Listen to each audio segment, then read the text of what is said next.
When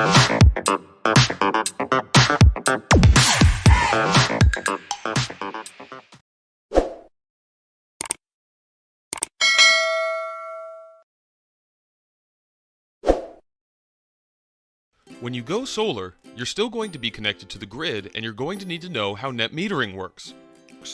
During the day, your solar system produces energy and sends it through your panel box.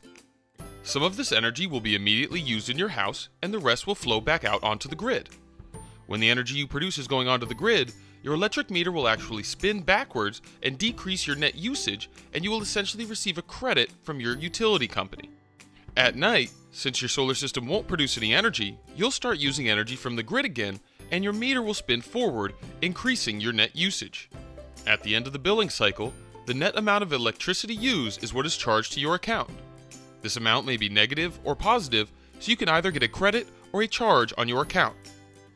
Once you go solar in some utilities, you'll only pay for your electricity once a year, which is known as the true-up period. The same way net metering works day to day, it can work month to month, where your negative bills help cancel out your positive bills, leaving you only to pay the net amount for the year.